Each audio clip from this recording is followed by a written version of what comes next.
Hello, welcome back to the Feel Your Feelings podcast. I'm your host, Victoria Macanjuola, and today I'm joined by Michaella Bloom. This is the Host to Host series. Michaella, go ahead and introduce yourself and tell us where you're based. Hi, I'm Michaella. I also go by MALFYB on the internet. I'm an artist, designer, and entrepreneur. I have a company called CLTR LAB, and I also have a podcast called, I'm going to keep myself PG-13. It's called F What They Say. Yep. And it's basically about just following your dreams and tuning out the bull. I don't know if I should say whatever. Well, tuning out everything outside of that. Yeah, And there you go. I'm LA based. Awesome. I'm based in Texas, as you know, and I found you on LinkedIn. So I found the Culture Lab on LinkedIn and I thought it was really cool. I want to know more about it. It's a creative lab. I know you're a creator, you're a designer, you're a mental health advocate, you're an artist. So tell me more about the Culture Lab because I'm a student at USC.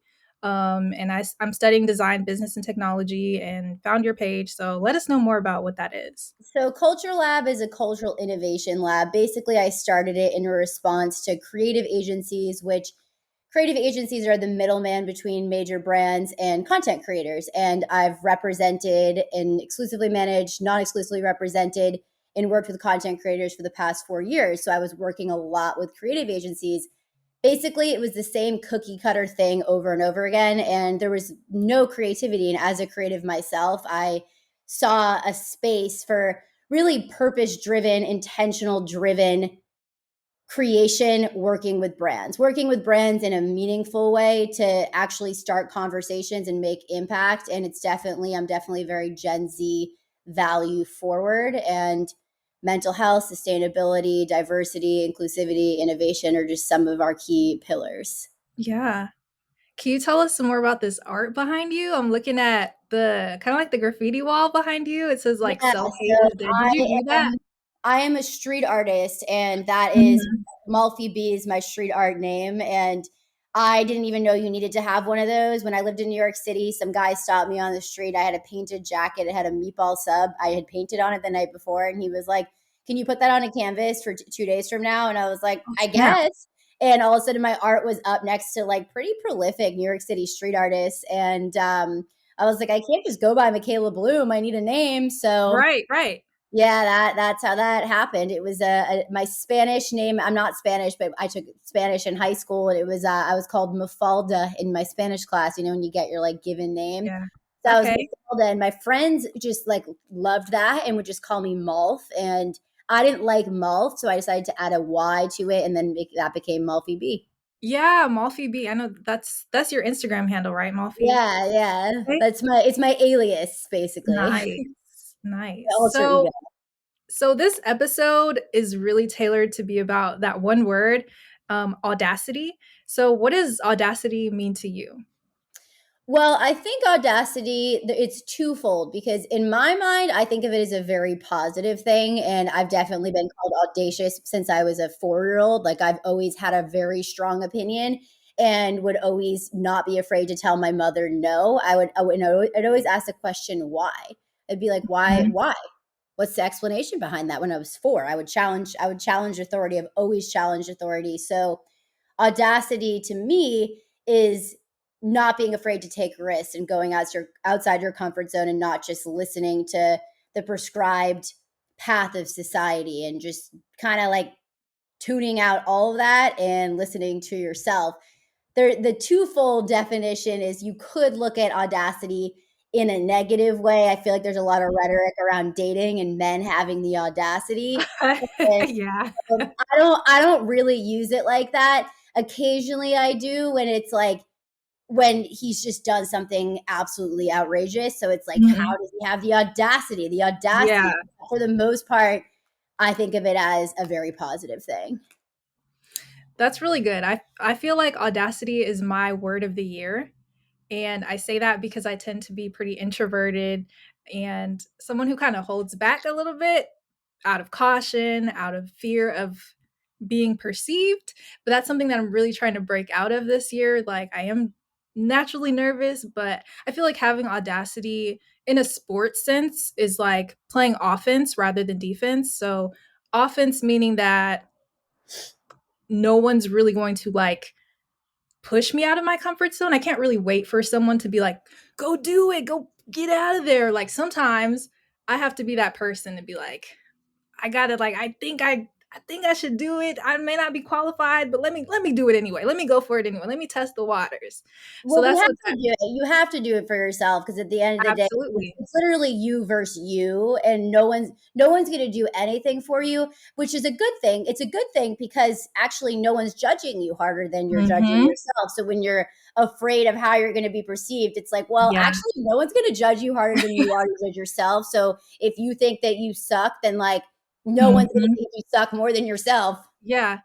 Yeah, that is so true. That is so true. And that's something that I'm making my mission in 2024 is to like it's okay like to be perceived. Like let them look at me, let them think whatever they want to think about me. Like this is my reality and my perception and I'm going to make it count and I'm going to make it the best that I can even if it just makes sense to me.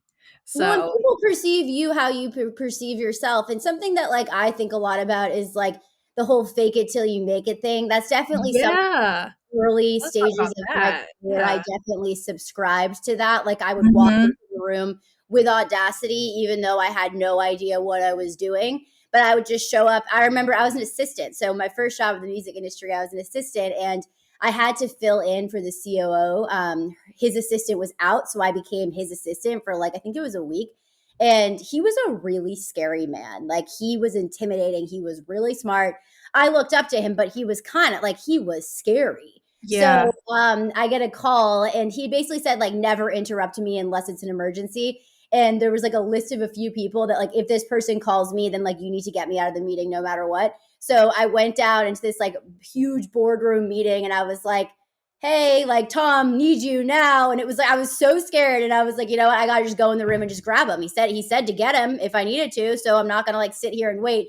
And then after that, he was like, thank you so much. I appreciate you not being afraid to come in that room and get me. I know it's a Yeah. small thing, and that's very different than like that. I like to honor the like where I come from. Like I did start as an assistant. I was an intern, then I was an Mhm. assistant. Like I didn't just like end up in these big powerful rooms with multi-million-dollar budgets overnight. Like that wasn't something I didn't climb the ladder in a traditional sense, but I still have had experience in that everyone else like you kind of forget that people start there. Absolutely. Absolutely. I know you said you worked for Sony, Yeah, I right? worked And for Sony. for Yeah, yeah, for that's me, I right. also worked at a major corporation as an intern and then as an assistant too. And it was all virtual. My experience happened during the pandemic. So I totally relate to what you mean when you say like feeling like you're bothering people, but like still having to ask them like kind of in a direct sense, like, hey, this is what I need from you. I know you're in charge, but I need it right now. So I can relate to that. And that's something that I'm still again, it's still a process for me. I'm still developing like my outreach But skills, the especially with more this you do it, show. the more you do it, the more comfortable you get, and you realize like you're not bothering anyone. And like Yeah. being able to like you don't need to be worried about following up with somebody. Like everyone's busy, so just because they don't answer you the first time doesn't mean they're not that's it's not a no.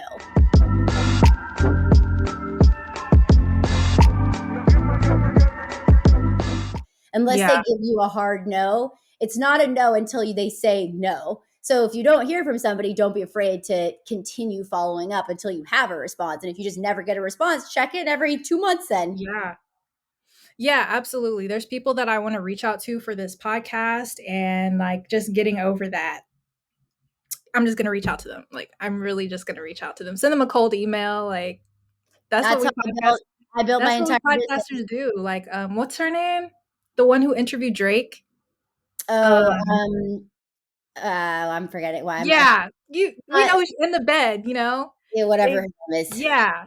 So that was audacity right there to like tell him her concept like, "Hey Drake, like I want to do a podcast episode with you in this random bed in this random studio." And that he said yes. Like out of all the requests I'm sure he gets. Wait, So why that's we need to remember what her name is because now oh let Bobby. Bobby.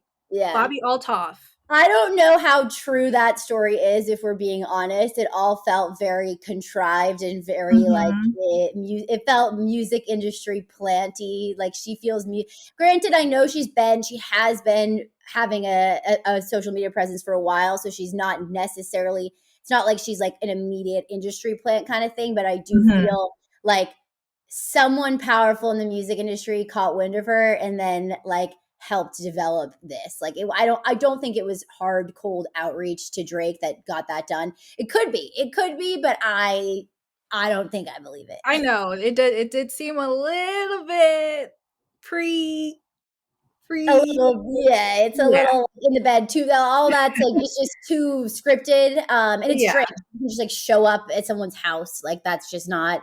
It was entertaining regardless. I think they Yes, took it down, I'm not sure, but yeah, there was some. There's been a lot of drama with her since. I don't know what's up with her. I like yeah, her. I wish her the best. Like I don't know her personally, but I do feel like the music industry sauce. She's in that music industry sauce, and that's what can absolutely. happen. So before we get into your podcast, so I know you are a street artist and designer focused on upcycling, mental health, and challenging stigmas and stereotypes. Can you tell me more about mental health and like what your thoughts are about like how mental health is impacting my generation, specifically Gen Zers? Yeah, so I mean, something that I feel like I grew up. I'll never forget the first time I started having panic attacks, and I had no idea. I was in high school. I was 16. I had no idea what was happening to me. I was a lifeguard, and I was sitting up on the lifeguard stand, and all of a sudden, I like couldn't see anything, and I blacked out. And I was like, "Well, I'm glad a kid didn't drown during that." I don't know how long it was. It was like very unclear. And then I was like, okay, like I need to like get down and like take a minute to myself. I think there was another lifeguard Mhm. that like filled in. I was like, I need to get up for a second. Yeah. Um, and then it happened again the next week. And it was like I would just like completely leave my body. I was like, what is going on? And I really didn't know that I was having a panic attack. It took me like years. It took me in college when I had been getting depressed since I was 13, and like no one like the terminology wasn't really like. I sometimes think terminology can be dangerous because we get so attached to Mhm. labels that like We they're do. overly trying to and I have OCD as well, so I'm someone that like does get kind of obsessed with like knowing what is wrong with me. And I just think that like sometimes that's more harmful than it is good. And I mean, like as a society, we love to just throw medication at issues. And like to me, Right, right. I had taken medication. I took medication for 3 years. I've been off medication for 3 years. I think it's kind of like a band-aid. Like it doesn't actually like address, it's not a real like solution to the deeper Right. issues that you have. And Mhm. it Mhm. really is like it's your brain. It's like how you think, what we feed our brain is like there's so many natural ways. And this isn't me like going on a like rant about like not I believe in medication. There's a time and a place for medication. And Absolutely. but I just think that we just throw medication at everything, and then you wonder why like you still don't feel good. It made Mhm. me feel Mhm. worse. I just felt numb, and I'm like, that's not really a way to live. But yeah, mental health to me, and I think with Gen Z, which I'm not that far off from Gen Z, and I definitely like really connect with the sentiments of Gen Z, but Instagram, I didn't have Instagram. I loosely had Instagram when I was at my senior year of high school, but then we weren't like I thought Instagram was a photo editing app, so I wasn't like That's how it started. That's yeah, how it I started, thought yeah. I didn't know anyone could see it, and then suddenly someone liked it, and I'm like, oh, there was a heart, and I'm like, well, how did Katie see this? What? So, and then college, like I started getting into Instagram probably like halfway through college. I definitely like would like post, but it was like I was shit posting. I didn't think about it. I didn't care about it. I think the pressures of social media for Gen Z, like it's just like a constant comparison game that I don't care who you are and how amazing you feel about yourself. Everyone's going to be struggling with issues of self perception and mental health. Hi there, how are you feeling? It's me, Victoria, host of the podcast. And when I first started podcasting, I was super scared and nervous about the way I sounded, the way I looked, the way people would receive me. But using Zencastr has been a really helpful way for me to become more confident and express myself as a creator. So with Zencastr, you can record up to 4K quality in video, regardless of your audio and Wi-Fi quality. You can save files in the cloud recording, and you can adjust your audio and noise levels in the sound section. Go to zencastr.com/pricing and use my code Victoria15 and you'll get 30% off your first month of any Zencastr paid plan. I want you to have the same easy experiences that I do for my podcasting and content needs. It's time to share your story. You feel me? Health and mental health issues are being talked about a lot more openly, which I think is amazing. And I think that like people are starting to learn there are resources, that there are free resources. Meditation is free. There are a lot of things. Going outside is free. There are a Yep. lot of things that you can do that can help you ground yourself. That, like, I think it's like an amazing thing that the internet's an amazing thing, yet it's like it's a catch-22, because I think that, like, I do worry for younger, even like younger than Gen Z, just like that the pressures that people feel to be perfect. And I think that that's something that like I actively through my work am like trying to help like show authentic people and tell real stories that make people feel less alone and Mm-hmm. know that you're not like. I always felt weird for my mental health struggles, and like I didn't understand that anyone else felt the same way. Yeah, that's powerful. Like, how do you, I guess, what are some of your coping mechanisms for when you do experience or when you did experience those panic attacks? Like you said, like, what were some things that you did to like get through that? Because for me, I think I experienced a panic attack after I graduated from undergrad in 2019. It was like the day of graduation, right? So I graduated, we went to the restaurant, family, had fun, and then we're driving on our way back home to Dallas, like the same day, right? Because I feel like we should have stayed, had more time, like at my school or whatever. But it was like on the way back home, and I just remember like struggling to breathe. Like I just felt like my chest was getting bigger, and I was just like, so I like pick up my phone. I'm like texting my one of my favorite professors, and I'm like, I just was like, I don't want to leave. You know, I'm sad to go back home or something. And she was like, well, you know, you just got to keep moving forward. And so that kind of calmed me down. But it was like a struggle to breathe. There was like tears in my eyes. My dad was driving, and I was trying not to like, you know, hide my emotions. So I tried to like fall asleep, but it was so real. And I kind of in my mind I wanted to tell him to like stop the car and stuff. Yeah, it But feels like you're suffocating. It literally feels like you're going to. I've definitely thought I was it's gonna real. die like multiple times. I once had a panic attack at a club in Mexico, in Cancun, and I literally thought I was dying. Like I It had is to. I made this really like big guy carry me home. I'm like, I am gonna die right now. it's so real, and just talking about it from like a hindsight perspective is really trippy because it's like that you still remember it. Those are experiences that you don't forget. So, yeah, for me, I think talking to someone, even though she wasn't like in front of me, just like having that connection, because like I needed like a word of affirmation. Like I need to know that I'm doing the right thing. I need to know that I'm not going in the wrong direction. She just kind of grounded me, I think, without even realizing that. So like what kind of grounded you when I you were so going I can't look at my phone when I'm really anxious, and I don't know if I would say I have like full. I feel like I have like minor panic attacks sometimes now, but they're not as severe as they used to be. They're a Mhm. lot less frequent and a lot less severe, but I mean, I'm not That's going to good. sit here and pretend like I don't have like anxiety spirals still. I definitely do. Um Mhm.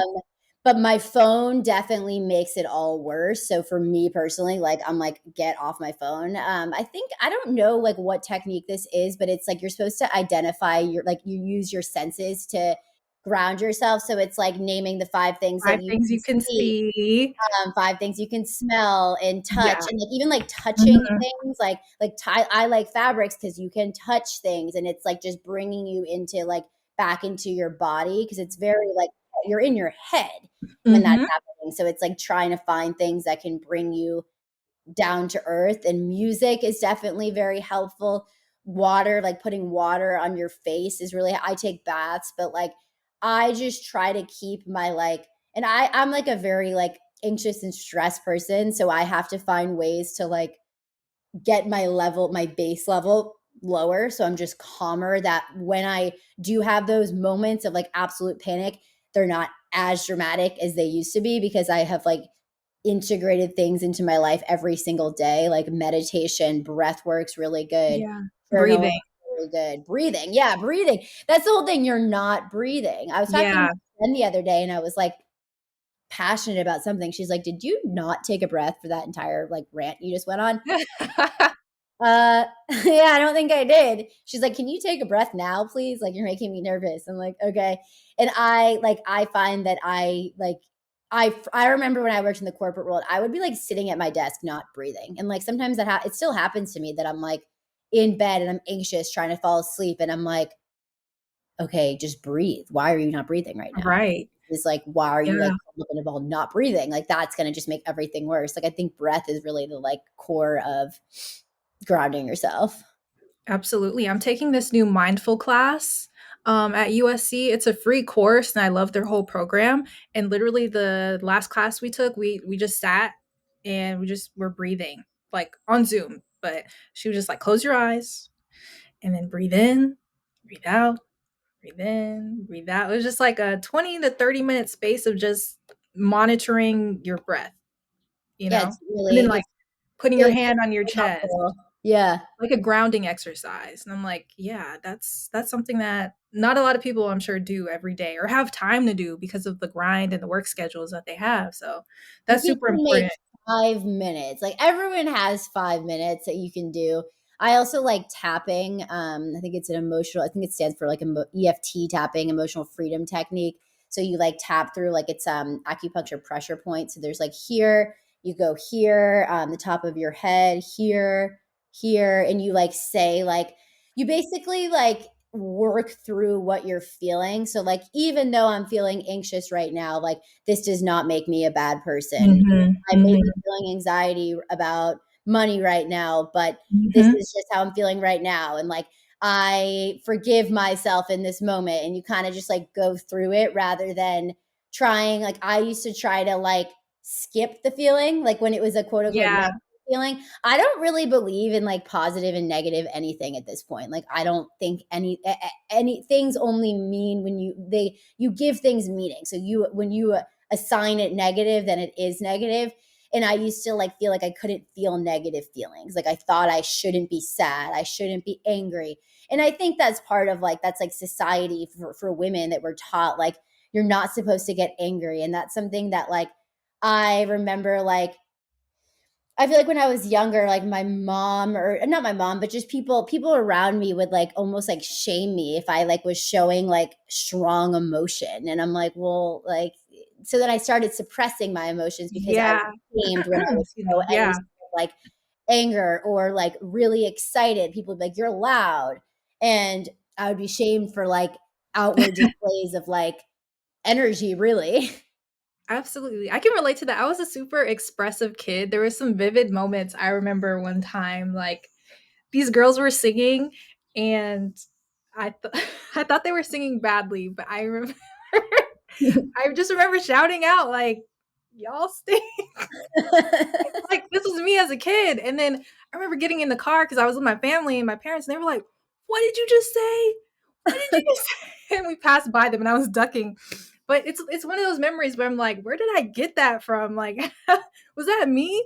So now I'm just very like, I find myself being more cautious and, like you said, just more hesitant to be angry, or if someone's energy rubs me the wrong way, I'm just more likely to be like, let it go, don't say what you really want to say. But that kind of goes against my nature, so I think That's it's good to tough. That's have a tough one to navigate. boundaries. It's Yeah. very like you need to stand up for yourself, but it's something that's like something I'm constantly learning and relearning. I think it's a never ending cycle, is not responding in the heat of a moment, because Mhm. like I will be a nasty I will be nasty. Like if you piss me off, I'm gonna be nasty. Like there are things that I want to say when I am mad. Like if someone, but it's really just because it's coming from a triggered place. So it's Yes.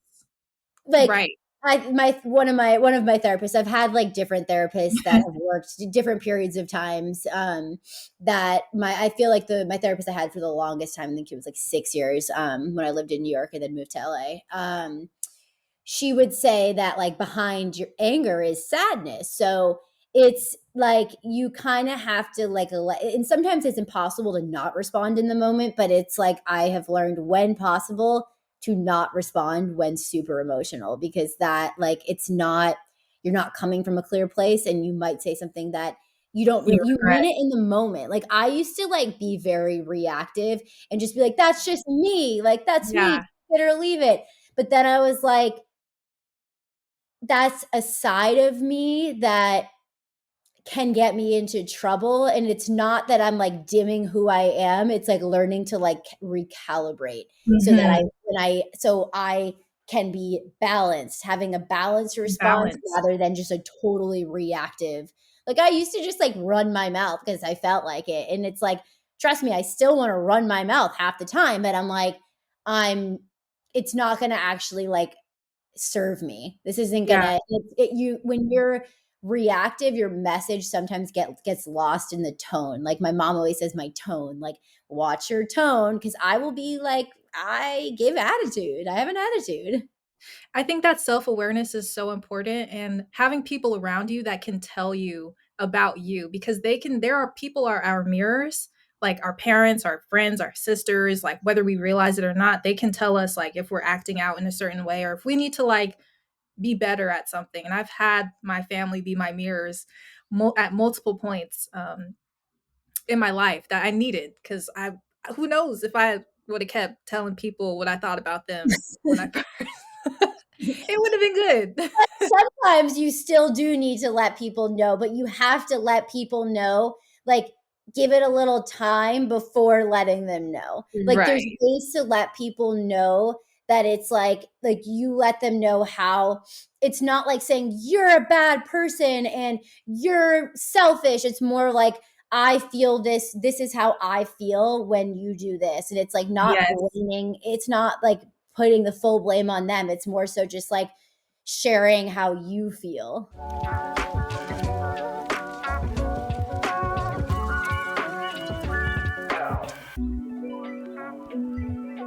What's the last song that you listened to? Um, Let me look on my phone because Yeah, you can look. I listen to music all the time. So there's Me something, I too. have like a high vibrational playlist that's just playing right now. I don't even know what this song is. It's called Lo-Fi Remix by Ilham. It's on the high vibrational music playlist on Spotify. Okay. Okay, I love lo-fi. I love lo-fi I don't even music. know what that song is, but I think I was liking it. I listened to 27 seconds of it. Okay, nice. Finish this sentence. I truly believe that. Everyone is capable of following their dreams, and don't let anybody tell you that you cannot. Awesome, awesome. My favorite book is I really like Rick Rubin's book. I'm blanking on the name of it right now. It has a little circle. I think it's like On Creativity or something like that.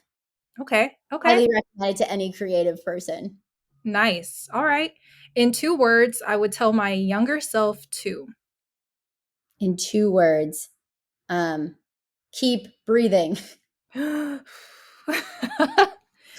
too. Me too, actually. And right now, I feel Balance. balance. I like that. I like that. Well, that's the end of the speed round. Thank you, Michaela, for joining me on the podcast today. I really appreciate your insight and for having you. Where can my listeners find you? And also, what are you working on right now that you want to promote? MALFYB, and you are on social media. Michaella Bloom on LinkedIn.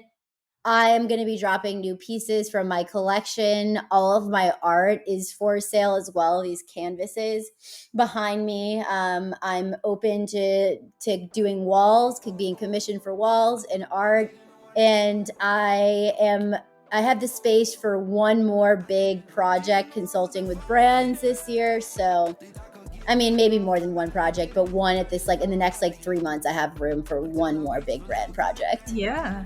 Best of luck to you on all your projects that you're working on. Any way I can support you, I'm here and I'm rooting for you and your creativity. So that is all for today's episode. Don't forget to be a kind person today. You feel me? Bye. Thank you. Darling, you ain't made of glass. It's when you got to dig down that you find levels to yourself that you would never believe in.